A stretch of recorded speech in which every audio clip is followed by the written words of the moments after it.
안녕하십니까. 마그네틱 엘리베이터를 주제로 설계를 진행한 10조의 장재원입니다. 목차는 주제 소개, 아이디어 및 설계 목표, 사용 부품, 설계 과정, 향후 개선사항 순서입니다. 우선 주제를 소개해 드리겠습니다. 요즘 고층 건물이 늘어남에 따라 엘리베이터의 위치 에너지 또한 증가하고 있습니다. 그래서 완충기, 조속기 등 현재의 안전장치로는 안전을 보장하기 힘들어졌습니다. 따라서 저희는 자이로드롭의 원리를 엘리베이터에 접목시켜 가속도가 얼마나 줄어드는지 테스트할 수 있는 테스트 타워를 만들어 보았습니다. 자이로드롭의 원리는 도체 주변에 자석이 지나가면 반대 방향으로 생기는 에디 커런트의 반발력을 이용하여 감속하는 원리를 사용하였습니다. 감속 지점은 바닥으로부터 30cm 지점, 1m 지점에서 총 2번의 감속 지점을 설정하였습니다. 그리고 구리판과 자석 사이의 거리를 1cm부터 최대 6cm까지 조절할 수 있도록 설계하여 자석과 도체와의 거리에 따른 감속 테스트를 진행해 보았습니다. 블루투스를 이용하여 무선 견인 및 가속도 센서 값을 수신합니다.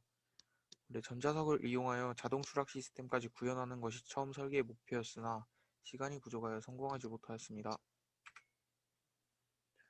설계하는 데 사용한 부품으로는 아두이노 우노, 모터 드라이버, 가속도 센서, 180분의 1 감속비를 가진 DC 모터, 아두이노 블루투스 모듈을 사용하였습니다. 타워는 알루미늄 프로파일을 사용하여 제작하였습니다.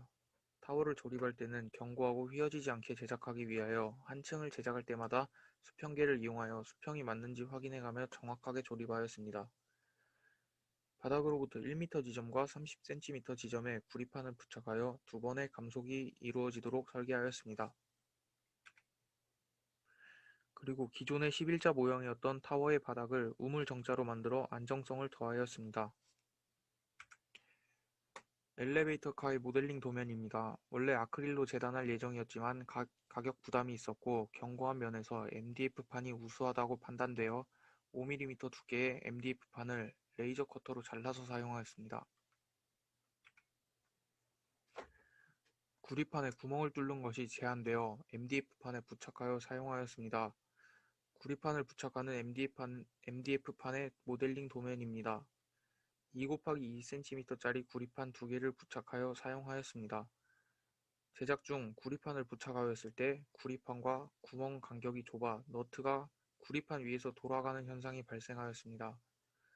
세로 길이를 2cm 정도 늘리고 알루미늄 프로파일 간격 수정이 필요합니다. 다음 완성품 사진입니다. 왼쪽이 엘리베이터 카이고 오른쪽이 잘 보이진 않지만 앞쪽에 구리판 2개를 부착한 MDF판입니다. 타워 상단의 도르래, 모터의 회전축, 베어링 등 3D 프린터로 뽑은 부품들입니다. 타워의 상단 도르래는 모터 부분에서 올라가는 줄이 고정되도록 도와줍니다. 모터의 회전축은 구멍을 D자 모양으로 만들고 모터의 힘이 강해 회전축을 갈아버릴 수 있어 감속 기어의 형태를 본따서 모터와 연결 부분은 작게 회전축과 연결 부분을 크게 만들어 힘을 더 많이 받을 수 있도록 설계하였습니다.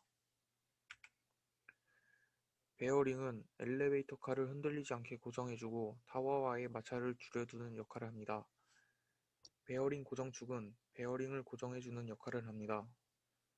베어링의 내경은 7파이, 베어링 고정축의 외경은 6.5파이로 베어링의 내경과 베어링 고정축의 외경의 차이를 작게 하여 흔들리지 않으며 회전을 통해 마찰 또한 줄여주는 데 성공하였습니다.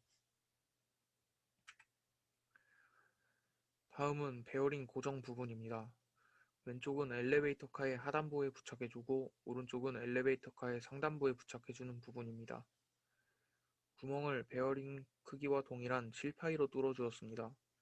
하지만 연결 과정에서 본드를 고정축과 엘리베이터카의 연결부를 고정시켜주려 사용하였는데 고정축이 본드에 붙어 돌지 않는 오류가 발생하였습니다. 이는 다시 3D 프린팅을 진행한다면 해결 가능합니다. 다음 MDF판으로 제작한 엘리베이터카의 무게를 측정해서 위치 에너지를 구해보았습니다. 베어링만 부착하고 무게를 측정했을 때는 4.6kg이고 위치 에너지는 112.7J입니다. 가속도 센서와 배터리까지 넣은 후 무게를 측정했을 때 868kg이고 위치 에너지는 168.2줄입니다. 블루투스를 사용하여 가속도 값을 받은 코드 및 영상입니다.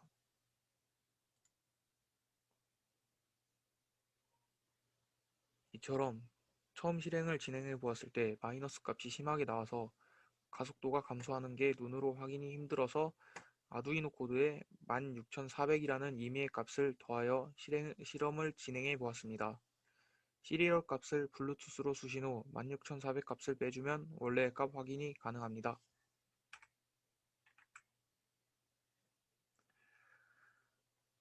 왼쪽은 블루투스를 이용하여 엘리베이터 칼을 견인해주는 영상입니다.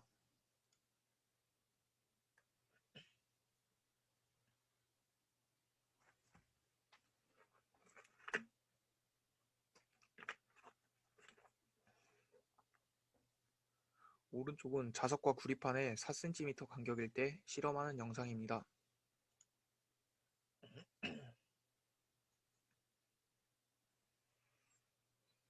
보시는 바와 같이 견인줄을 낚싯줄을 사용했는데 탄성이 강해 리바운드가 생기는 것을 확인해 볼 수 있습니다.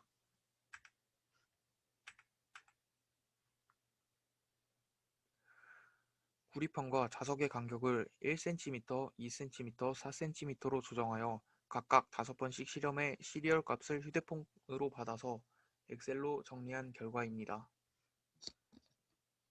노란색 부분이 노이즈와 필요없는 값을 지우고 가속도가 증가하는 구간만 필터링한 부분입니다. 그리고 흰색 부분이 5번의 실험 중 가속도가 증가하는 구간의 평균 값입니다. 낚싯줄의 탄성에서 나오는 리바운드 값이 마이너스 16368이 반복되는 것으로 보아 음의 가속도 최대값이 16368로 판단됩니다. 가속도가 증가하는 부분의 평균값을 그래프로 나타낸 그림입니다. 현재 노이즈가 많은 것을 확인해 볼 수 있는데 이는 가속도 센서의 노이즈도 있지만 누적 데이터가 5개밖에 없어서 발생한 것으로 판단됩니다. 실험을 여러 번 반복하면 빅데이터가 된다면 해결 가능할 것으로 보입니다. 구리판과 자석의 간격이 1cm인 그래프가 T는 18에서 19, 1차 감소가고 T는 23에서 25 지점에서 2차 감소가는 것을 확인해 볼 수 있습니다. 그리고 T는 26 이후의 값은 리바운드로 생긴 노이즈가 아닌 알루미늄 프로파일이 잦은 수정으로 인해 타워가 휘어져 마찰에 의해 생긴 노이즈라고 판단됩니다. 향후 개선사항으로 자유낙하 시스템을 구축해야 되고 자석과 구리판의 거리를 너트와 볼트로 조여서 하는 것이 아닌 자동으로 조절하는 기능이 필요합니다. 그리고 아두이노 코드에 적절한 값을 더하면 리바운드 또한 계산 가능합니다. 무엇보다 반복 실험으로 데이터를 누적시켜 노이즈를 해결하는 것이 가장 중요하다고 생각합니다. 이상입니다.